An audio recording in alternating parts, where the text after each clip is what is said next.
What's going on, CrossFit Federal Way? It is Friday. We've almost made it to the weekend. That close. Anyway, our workout today, I know some people really love this one. We are doing Karen, good old classic benchmark. It is 150 wall balls.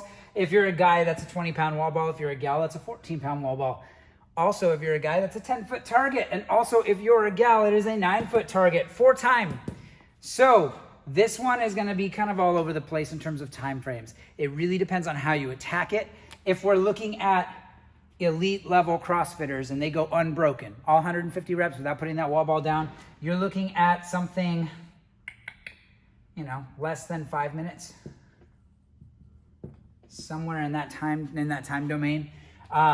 For a lot of us, depending on how we break this thing up, which we'll talk about some strategies, this might be more of a 10-minute time frame.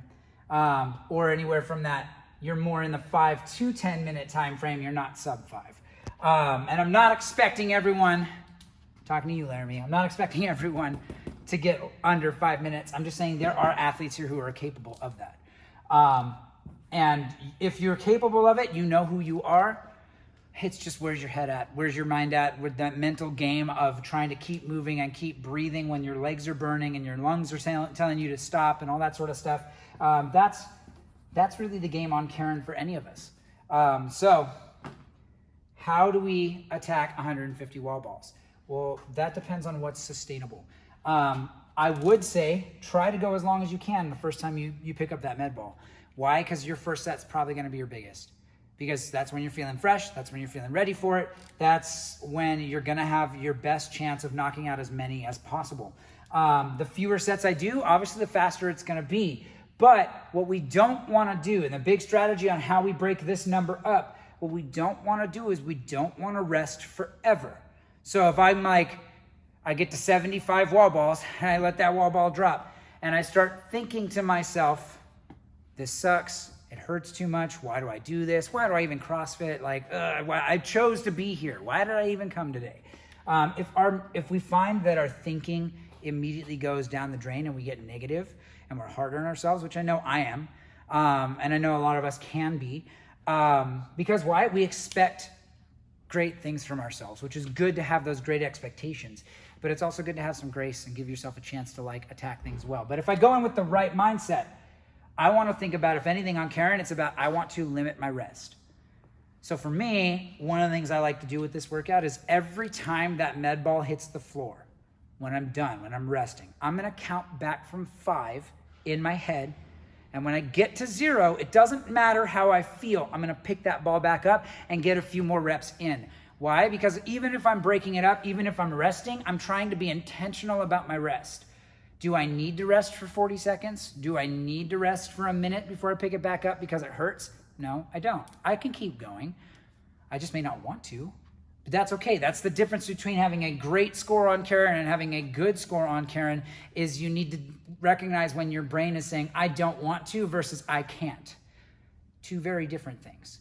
And we run into that a lot in terms of mental capacity for us as athletes in a CrossFit gym. So let's go talk about the wall ball standards. Let's wander over here. So I've got my 20-pound med ball. And again, the purple line is 9 feet. The black line at the top is 10 feet.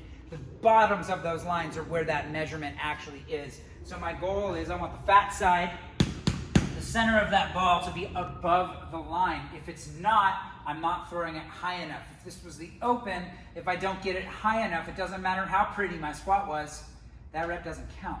The last thing we want on something like Karen when time matters is, one, I don't want to have to do extra wall balls. That's probably the most important thing. Let's keep it to 150 and just 150, so do it right every time. 2, I don't want to have that mental impact of, if I had a judge, if, Jake was standing right next to me and he's my judge and I'm doing wall balls and I mess up and he no reps me, that could impact my mentality. I might be in a great headspace and then next thing you know, I get a no rep, or maybe 2 or 3. Maybe I'm not getting low enough in my squat. Maybe I'm not hitting my target.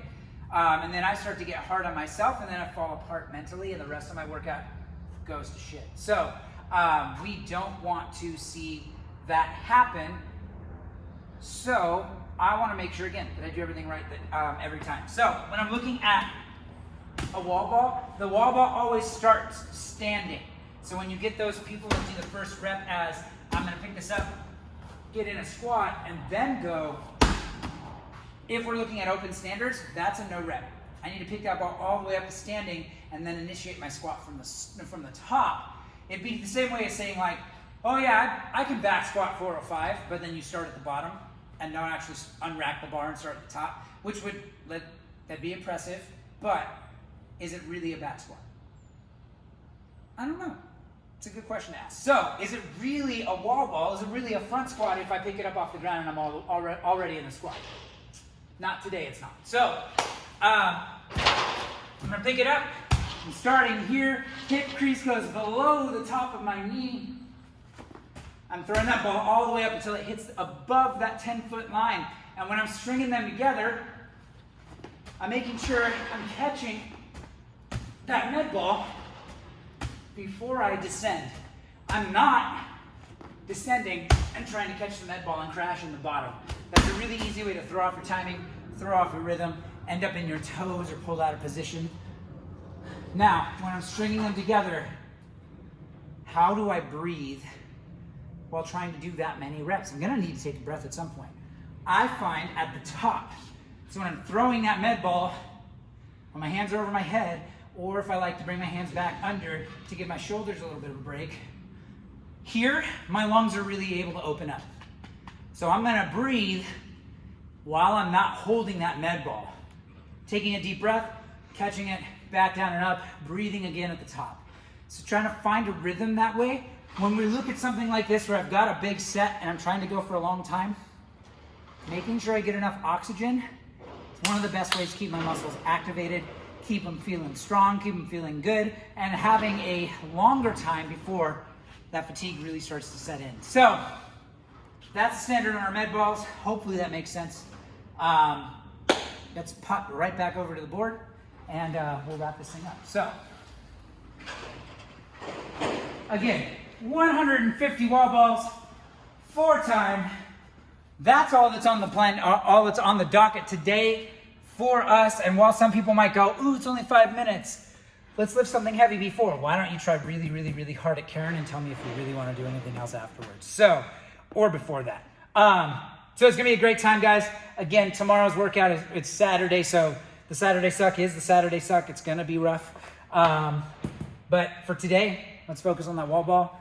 Let's crush it. It's gonna be a good time. Let's get after it.